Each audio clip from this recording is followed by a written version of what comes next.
আসসালামু আলাইকুম। রিজিকের তাকদিরে মিলন ভাই আসছিল এই দেশে সৌদি আরবে তার ফ্যামিলিটাকে একটু ভালো রাখার জন্য, তার ফ্যামিলিটা একটু ভালো থাকবে এই আশা নিয়ে সৌদি আরব আসছিল। কিন্তু টাকার মিশিংটা হঠাৎ করে দুনিয়ার মায়া ত্যাগ করে চলে যায়। সবচেয়ে বেশি খারাপ বিষয় হচ্ছে এইটা যে মিলন ভাই আজকে মারা গেছে, অনেক দিন হয়েছে, কিন্তু তার লাশটা দেশে পাঠানোর ব্যবস্থা আমাদের বাংলাদেশ সরকার এখনো পর্যন্ত কোনো ব্যবস্থা নেয় নাই।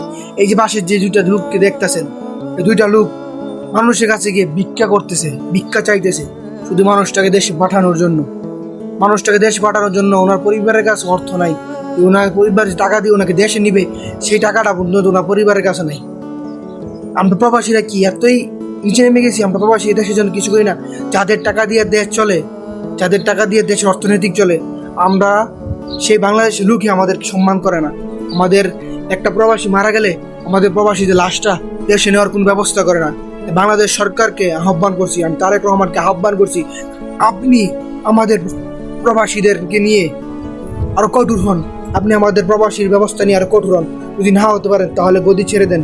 একটা কথা মনে রাখবেন, এই বাংলার জমিনে যদি প্রবাসীদেরকে নিয়ে কোনো কটূক্তি মন্তব্য করা হয়, প্রবাসী লাশ যদি না নেওয়া হয়, একটা প্রবাসী মরার পরে তার পরিবারের পাশে যদি সরকার না দাঁড়ায়, তাহলে এমন সরকার আমরা চাই না, এমন সরকার আমাদের কোনো দরকার নেই।